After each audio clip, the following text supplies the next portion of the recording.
Shalom Bapak Ibu Saudara yang dikasihi Tuhan.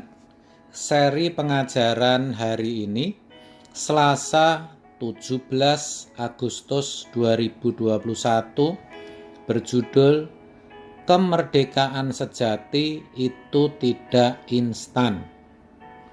Alkitab mengatakan bahwa orang Kristen adalah orang yang sudah dimerdekakan dari dosa oleh darah Yesus.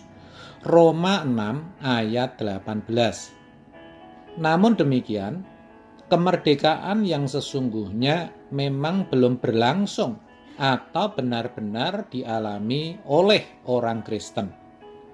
Masih ada beban dan dosa di dalam dirinya.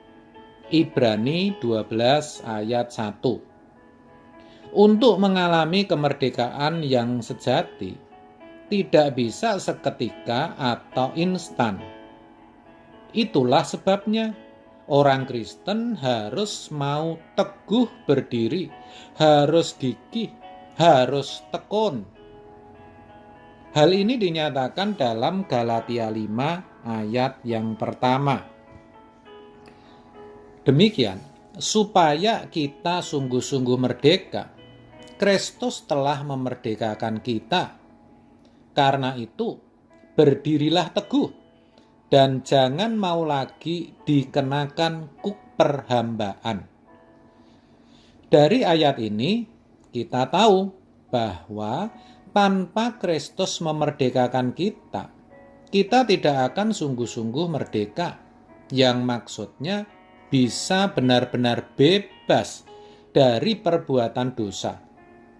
Itu sama artinya tanpa salib Yesus, orang berjuang sehebat apapun tidak mungkin merdeka atau bisa bebas dari dosa, apalagi sungguh-sungguh merdeka. Tidak mungkin. Tetapi hal itu bukan juga berarti kalau melalui darah Yesus yang kudus yang telah memerdekakan kita, maka kita sungguh-sungguh merdeka. Tidak juga demikian. Renungkan pelan-pelan, saudaraku. Kenapa saya katakan demikian?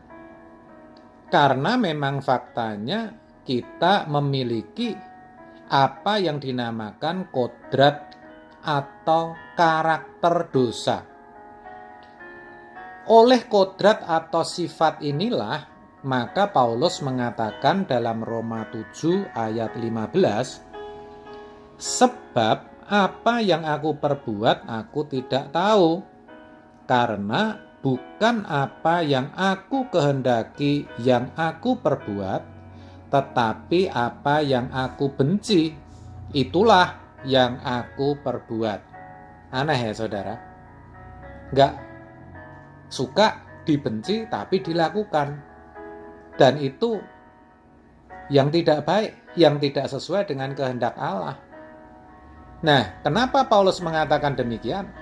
Karena Paulus sadar bahwa sesungguhnya tubuhnya ada dalam tawanan hukum dosa.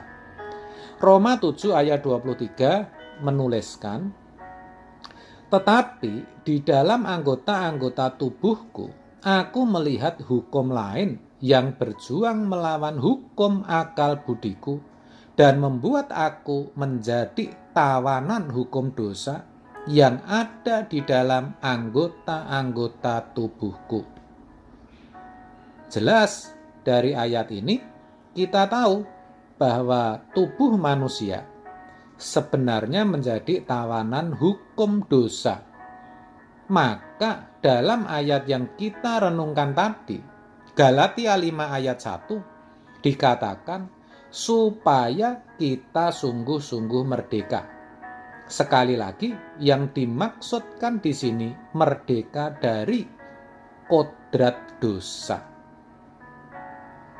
Kita harus berdiri teguh, yang artinya harus tekun. Jangan mudah goyah, jangan mudah putus asa, jangan mudah menyerah dalam berjuang untuk melawan kodrat dosa itu. Karena kodrat atau sifat atau natur atau kecenderungan berbuat dosa itu memang tidak bisa dibereskan seketika, tidak bisa instan, dan juga tidak bisa dilakukan secara mistis. Contoh, kalau seseorang yang suka berzina, maka tidak bisa orang itu berdoa dan berkata, "Tuhan, tolong aku agar tidak berzina lagi. Jamah aku Tuhan. Amin." Lalu seketika itu dan seterusnya tidak berzina lagi. Tidak mungkin begitu kan saudara? Coba saudara introspeksi diri saudara sendiri. Mungkin saudara pernah berdoa supaya Tuhan jamah saudara sehingga saudara tidak egois lagi, enggak marah-marah lagi, enggak berbohong lagi, enggak mudah menyakiti orang lagi, dan lain sebagainya. Pertanyaannya, apakah saudara langsung berubah? Apa saudara seketika itu tidak melakukannya lagi? Tidak, bukan? Tuhan tidak bisa mengubah saudara seketika. Kenapa? Ya karena kodrat dosa itu ada di dalam diri saudara, ada di dalam diri kita. Jadi kita harus terlibat dan justru kitalah yang harus bertanggung jawab. Kita yang harus menyelesaikan dan membereskan. Lalu caranya gimana? Ya jelas kita harus bertekad, harus berkomitmen dulu. Dan harus bulat komitmen kita, tekad kita harus bulat untuk tidak lagi mau dikenakan kuk perhambaan. Galatia 5 ayat 1 bagian B.